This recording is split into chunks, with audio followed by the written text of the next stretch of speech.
بسم اللہ الرحمن الرحیم۔ تحفظ اسلام آن لائن اکیڈمی بنیادی عقائد کورس لیکچر نمبر 16 سوال نمبر 77۔ سوال، اولیاء اللہ رحمہم اللہ علیہم کے بارے میں کچھ بتائیں۔ جواب، اللہ کے وہ مقبول بندے جو اس کی ذات و صفات کی معرفت رکھتے ہوں، اس کی اطاعت و عبادت کے پابند رہیں، گناہوں سے بچیں، انہیں اللہ تعالیٰ اپنے فضل و کرم سے اپنا قرب خاص عطا فرمائے، ان کو اولیاء اللہ رحمہم اللہ علیہم کہتے ہیں۔ ولایت یعنی اللہ عز و جل کا مقرب و مقبول بندہ ہونا محض اللہ عز و جل کا عطیہ ہے، جو کہ مولا کریم عز و جل اپنے برگزیدہ بندوں کو اپنے فضل و کرم سے نوازتا ہے۔ ہاں، عبادت و ریاضت بھی کبھی کبھی اس کا ذریعہ بن جاتی ہے اور بعضوں کو ابتداءً بھی مل جاتی ہے۔ ولایت بے علم کو نہیں ملتی۔ ولی کے لیے علم ضروری ہے، خواہ ظاہر حاصل کرے یا اس مرتبے تک پہنچنے سے پہلے ہی اللہ عز و جل اس کا سینہ کھول دے اور وہ عالم بن جائے۔ بے عمل ولی نہیں بن سکتا۔ جب تک عقل سلامت ہے، کوئی کتنے بڑے مرتبے کا ہو، احکام شریعت کی پابندی سے ہرگز آزاد نہیں ہو سکتا، اور جو خود کو شریعت سے آزاد سمجھے ولی نہیں۔ جو کوئی ایسے شخص کو ولی سمجھے وہ گمراہ ہے۔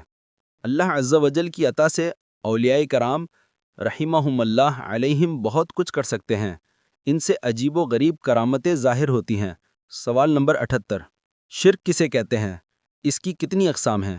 جواب، شرک کہتے ہیں کسی کو اللہ تعالیٰ کی الوہیت میں شریک ماننا، یعنی جس طرح اللہ تعالیٰ کی ذات ہے، اس کی مثل کسی دوسرے کی ذات کو ماننا یا کسی دوسرے کو عبادت کے لائق سمجھنا۔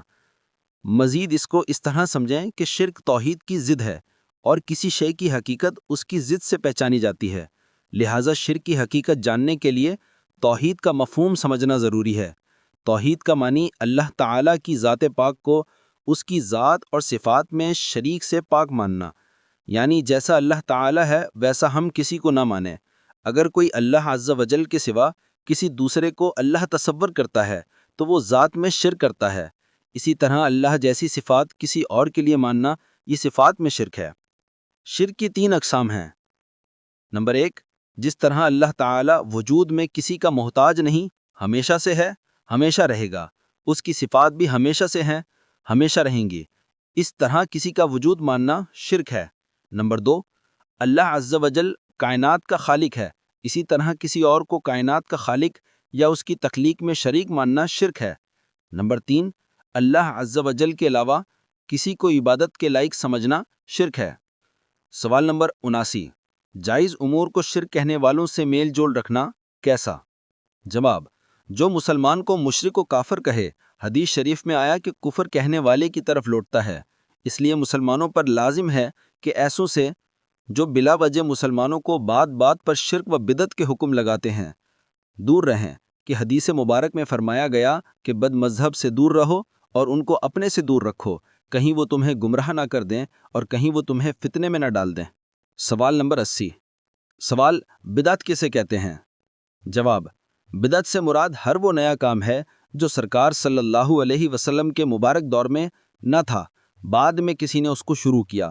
اب اگر یہ کام شریعت سے ٹکراتا ہے تو اس بدعت کو بدعت سیئہ یعنی بری بدعت کہتے ہیں۔ اسی کے بارے میں سرکار صلی اللہ علیہ وسلم نے ارشاد فرمایا کہ یہ مردود ہے، اور وہ نیا کام جو قرآن و سنت کے خلاف نہیں ہے اس کو بدعت مباحہ یا حسنہ یعنی اچھی بدعت کہتے ہیں، یعنی حکم کے اعتبار سے مباح ہے۔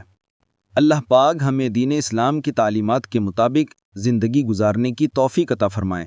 وصلی اللہ تعالی علی خیر خلقہ محمد و آلہ و صحبہ اجمعین، آمین بجاہ خاتم النبیین۔